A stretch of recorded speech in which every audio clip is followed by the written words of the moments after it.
नमस्कार, स्वागत है आपका। आपके साथ मैं दीपेश परगले। देश का number 1 news channel Republic Bharat देख रहे हैं आप, और आज दिन भर की तमाम बड़ी खबरों से आपको रूबरू करवाएंगे।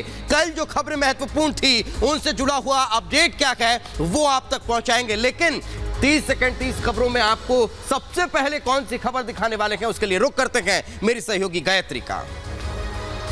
शुक्रिया दीपेश। और सबसे पहले बात होगी गुजरात विधानसभा चुनावों की, जहां आज बीजेपी अपनी पहली लिस्ट को जारी कर सकती है उम्मीदवारों की। तो वहीं जनता का मूड क्या है, आइए 30-30 सेकंड में ये पूरी रिपोर्ट आपको दिखाते हैं। गुजरात विधानसभा चुनाव के लिए आज बीजेपी उम्मीदवारों की लिस्ट जारी करेगी। वहीं इससे पहले बुधवार को दिल्ली में बीजेपी चुनाव समिति की अहम बैठक हुई। इस बैठक में प्रधानमंत्री नरेंद्र मोदी, गृह मंत्री अमित शाह, रक्षा मंत्री राजनाथ सिंह और बीजेपी के राष्ट्रीय अध्यक्ष जेपी नड्डा समेत कई बड़े नेता शामिल हुए। वहीं आज भी दिल्ली में बीजेपी केंद्रीय चुनाव समिति की बैठक होगी। इस बैठक में गुजरात विधानसभा चुनाव के लिए उम्मीदवारों के नाम तय होंगे। बता दें कि गुजरात में 2 चरण में मतदान होने वाला है। गुजरात विधानसभा चुनाव में अब की बार कौन सी पार्टी बाजी मारेगी, इसको लेकर रिपब्लिक भारत और पी मार्क ने लोगों का मन टटोला है। इसके मुताबिक बीजेपी को इस विधानसभा चुनाव में 46.2%, कांग्रेस को 28.4%, आम आदमी पार्टी को 20.6% और अन्य को 4.8% वोट मिलने का अनुमान है। वहीं इन आंकड़ों के मुताबिक बीजेपी को 127 से 140 सीट मिल सकती है। कांग्रेस को 24 से 36 सीट से संतोष करना पड़ सकता है, तो वहीं आम आदमी पार्टी को 9 से 21 सीटें मिलने का अनुमान है। गुजरात विधानसभा चुनाव को लेकर अभी तारीखों का ऐलान होने के बाद अब प्रत्याशियों के नाम के ऐलान होने की कहीं ना कहीं चर्चा तेज हो चुकी है। भारतीय जनता पार्टी के 3 दिग्गजों ने चुनाव लड़ने से इनकार कर दिया है, लेकिन कांग्रेस को भी कहीं ना कहीं बड़ा झटका लगता हुआ दिखाई दे रहा है। देखिए ये क्या रिपोर्ट्स हैं, क्या खबरें हैं, इसके पीछे की हकीकत। गुजरात में विधानसभा चुनाव को लेकर सरगर्मियां बढ़ गई है। बीजेपी में उम्मीदवारों के टिकट को लेकर बैठकों का दौर जारी है। इन सब के बीच गुजरात के पूर्व मुख्यमंत्री विजय रूपाणी, पूर्व डिप्टी सीएम नितिन पटेल और बीजेपी के टिकट पर 9 बार चुनाव लड़ने वाले गांधीनगर सीट के वर्तमान विधायक भूपेंद्र सिंह चुड़ासमा ने चुनाव नहीं लड़ने का ऐलान किया है। इन लोगों का कहना है कि इस बार के चुनाव में नए लोगों और कार्यकर्ताओं को जिम्मेदारी दी जानी चाहिए। गुजरात विधानसभा चुनाव से पहले कांग्रेस को एक और बड़ा झटका लगा है। कांग्रेस के एक और विधायक ने आज पार्टी से इस्तीफा दे दिया। गुजरात के जालोद से विधायक भावेश कटारा ने कांग्रेस पार्टी को हमेशा के लिए अलविदा कह दिया है। कटारा ने ऐसे समय में इस्तीफा दिया है जब भारतीय जनता पार्टी गुजरात विधानसभा चुनाव के लिए उम्मीदवारों के नामों को अंतिम रूप देने में जुटी है। गौर करने वाली बात यह भी है कि भावेश ने राष्ट्रीय चुनाव में क्रॉस वोटिंग किया था। और दिल्ली में एमसीडी चुनाव को लेकर हलचल तेज हो चुकी है। इस सब के बीच आपको बता दें, बीजेपी ने जहां एक तरफ चुनाव समिति की घोषणा के बाद पहली बैठक बुलाई है, तो वहीं अरविंद केजरीवाल आज 10 गारंटी वाली योजना को लॉन्च करेंगे। पूरी खबर देखिए इस रिपोर्ट में। हिमाचल प्रदेश में विधानसभा चुनाव के प्रचार के लिए आज अंतिम दिन है। ऐसे में बीजेपी के स्टार प्रचारक आज कई विधानसभाओं में रैलियां करेंगे। पार्टी के राष्ट्रीय अध्यक्ष जेपी नड्डा कांगड़ा के फतेहपुर में एक जनसभा को संबोधित करेंगे। इसके बाद वह बिलासपुर में और बाद में झंडुका विधानसभा में पार्टी प्रत्याशियों के पक्ष में प्रचार करेंगे। वहीं दूसरी ओर गृह मंत्री अमित शाह भी आज हिमाचल के सुलह में एक जनसभा को संबोधित करेंगे। हिमाचल में सत्ता वापसी के लिए बीजेपी का मिशन हिमाचल प्लान तैयार है। चुनाव में पार्टी ने अपने दिग्गज नेताओं को मैदान में उतारा है। वहीं हिमाचल में आज चुनाव प्रचार के अंतिम दिन सीएम योगी सबसे पहले कुल्लू जिले के बंजार विधानसभा में जनसभा को संबोधित करेंगे। इसके बाद मंडी जिले के नाचन में और फिर उसके बाद ऊना के गगरेट में बीजेपी प्रत्याशियों के पक्ष में रैली कर बीजेपी के पक्ष में वोट करने की अपील करेंगे। हिमाचल प्रदेश में विधानसभा चुनाव के प्रचार के लिए आज अंतिम दिन है। वहीं कांग्रेस आज हिमाचल के सभी 68 विधानसभा क्षेत्रों में विजय आशीर्वाद रैली करेगी। पार्टी के अनुसार कांग्रेस महासचिव प्रियंका गांधी वाड्रा सिरमौर में रैली और फिर शिमला के घर घर जाकर प्रचार करेंगी। इसके साथ ही सभी विधानसभा क्षेत्रों में कांग्रेस प्रत्याशी मंदिर में दर्शन करके शक्ति प्रदर्शन करेंगे। बता दें कि राज्य में सत्ता परिवर्तन के लिए कांग्रेस अपने प्रत्याशियों के पक्ष में प्रचार प्रसार करने में जुटी हुई है। हिमाचल में आज से विधानसभा चुनाव के लिए प्रचार का शोर थम जाएगा। आज शाम 5 बजे के बाद से रैली और रोड शो के साथ प्रेस वार्ताओं पर भी रोक लग जाएगी। बता दें कि हिमाचल में विधानसभा चुनाव के लिए मतदान 12 नवंबर को होना है, जिसके नतीजे 8 दिसंबर को आएंगे। इसके बाद विधानसभा चुनाव मैदान में 412 प्रत्याशी हैं। इनमें 24 महिला जबकि 388 पुरुष उम्मीदवार हैं। राज्य में सभी राजनीतिक पार्टियां अपने अपने प्रत्याशियों की जीत का दावा कर रही हैं। हिमाचल प्रदेश में मतदान से पहले रिपब्लिक पी मार्क ने राज्य में जनता के मूड को भांपने की कोशिश की है, जिसमें पहाड़ का मूड कुछ ऐसा नजर आ रहा है कि हिमाचल में बीजेपी अच्छा प्रदर्शन करती नजर आ रही है। इस सर्वे के मुताबिक बीजेपी को 45.2%, कांग्रेस को 40.1%, आम आदमी पार्टी को 5.2% और अन्य को 9.5% वोट मिलने की संभावना है। सर्वे के मुताबिक साफ है कि हिमाचल में बीजेपी अब की बार यह रिवाज को तोड़ती नजर आ रही है, जिसमें हर 5 साल में सरकार बदल जाती है।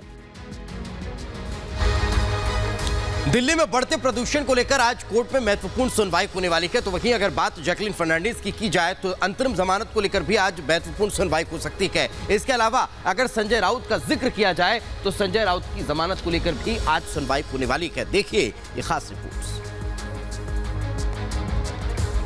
दिल्ली नगर निगम चुनाव को लेकर बीजेपी ने अपनी तैयारियां शुरू कर दी हैं। बीजेपी के राष्ट्रीय अध्यक्ष जेपी नड्डा की सहमति से दिल्ली बीजेपी ने अपनी चुनाव समिति की घोषणा की है। इस समिति में कुल 22 सदस्य हैं।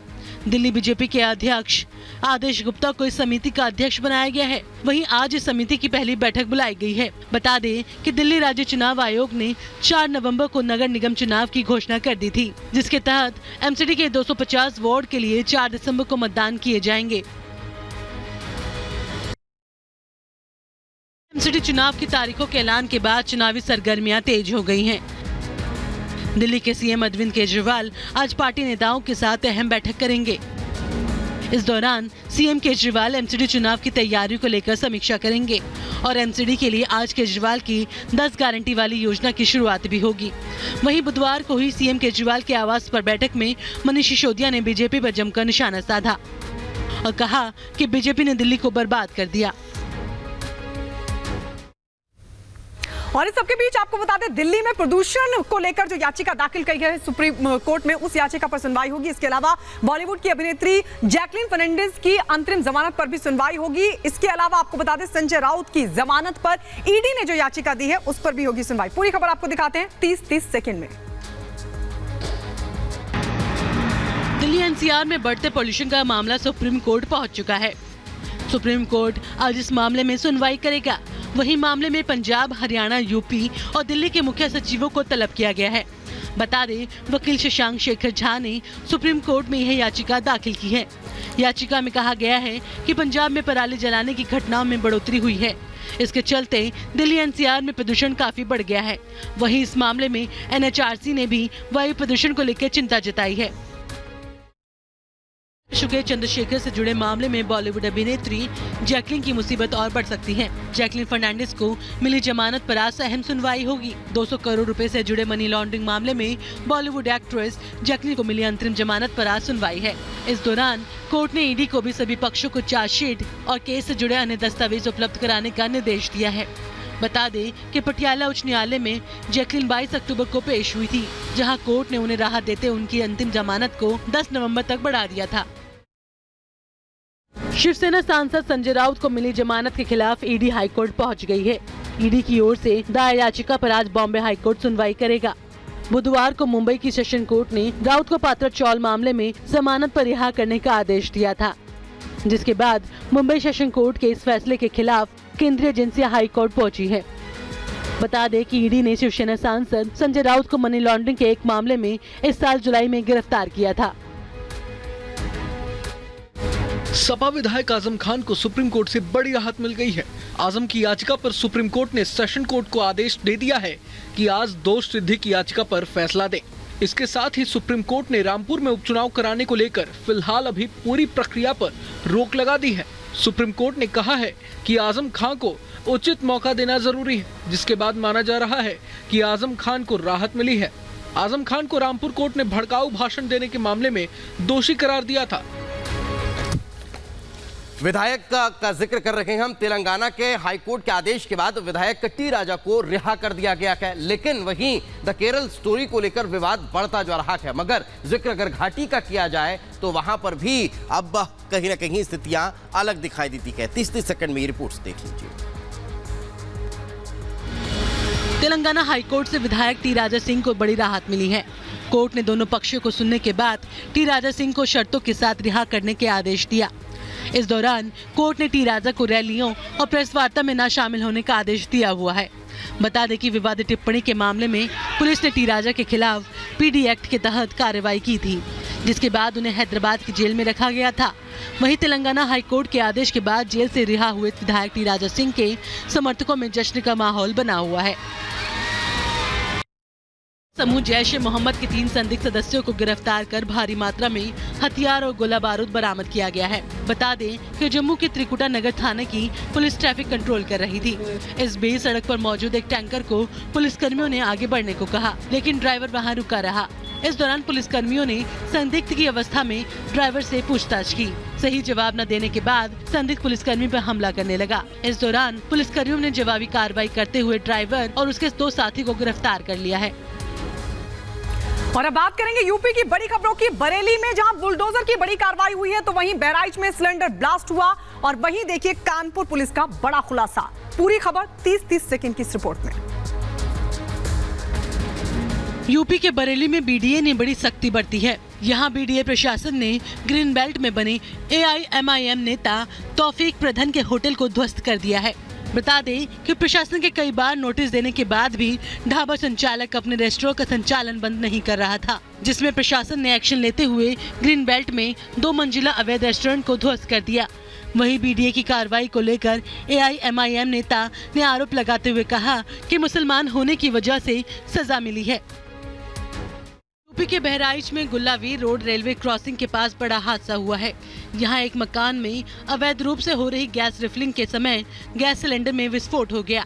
विस्फोट इतना जबरदस्त था कि मकान तुरंत धराशायी हो गया। वहीं इस हादसे में 3 लोग पूरी तरह से झुलस गए, जिन्हें वहां मौजूद स्थानीय लोगों ने आनन फानन में मेडिकल कॉलेज में भर्ती कराया। वहीं हादसे की सूचना पर मौके पर पहुंची पुलिस और दमकल विभाग की टीम ने मौके का जायजा लिया।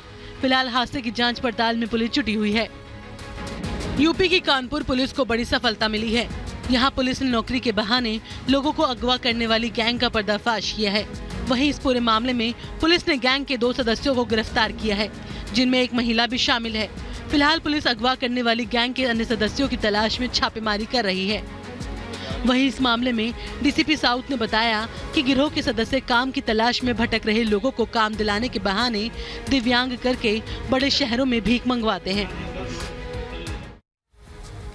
अब आपको देश विदेश की कुछ और खबरों का रुख करवाते हैं। बात करें अगर पाकिस्तान की, तो इमरान खान पर हुए हमले के बाद अब एक बार फिर वे अपने हकीकी मार्च को निकालने जा रहे हैं। तो वहीं उत्तर कोरिया एक बार फिर मिसाइल दागता हुआ नजर आ रहा है। लेकिन अगर बात रूस और यूक्रेन की करें, तो खैरसॉन को लेकर एक बार फिर जंग छिड़ती हुई नजर आ रही है। देखिए रिपोर्ट।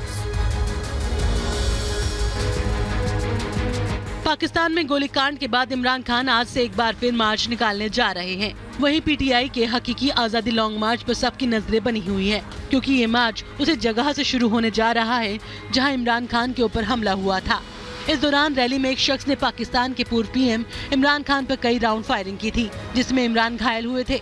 वहीं अब सर्जरी के बाद इमरान खान को अस्पताल से छुट्टी दे दी गई है, जिसके बाद आज से हकीकी आजादी लॉन्ग मार्च फिर से निकाला जाएगा। उत्तर कोरिया ने फिर से एक मिसाइल दागकर दुनिया को अपना दमखम दिखाया है, जिसको लेकर दक्षिण कोरिया ने बताया कि उत्तर कोरिया के तानाशाह किम जोंग उंग ने एक अनस्पेसिफाइड बैलिस्टिक मिसाइल दागी है। बता दें कि अमेरिका के कई बार चेतावनी देने के बावजूद भी किम जोंग लगातार मिसाइलों का परीक्षण कर रहे हैं। वहीं दक्षिण कोरिया और अमेरिकी सेना के बीच हुए सैन्य अभ्यास में जिस तरह की प्रतिक्रिया उत्तर कोरिया ने दी, उससे यह बात साफ हो गई है कि सैन्य अभ्यास के दौरान अमेरिका और उत्तर कोरिया आमने सामने आ गए हैं। रूस और यूक्रेन के बीच युद्ध अभी भी जारी है। दोनों देशों के बीच जारी जंग के 10 महीने पूरे होने वाले हैं। इस बीच रूस ने यूक्रेन पर हमले पहले से कहीं और तेज कर दिए हैं, जिसका जवाब यूक्रेन भी लगातार दे रहा है। इस बीच खेरसौन में तैनाती रूसी अधिकारियों ने नागरिकों को तुरंत शहर खाली करने के निर्देश जारी किए हैं। बता दें कि रूसी सैनिक खेरसौन क्षेत्र में तबाही मचाए हुए हैं। खबर है कि यूक्रेन का दक्षिणी शहर खेरसौन अब युद्ध का नया केंद्र बन गया है। यहाँ रूसी सैनिक आम नागरिकों को नुकसान पहुँचा रहे हैं।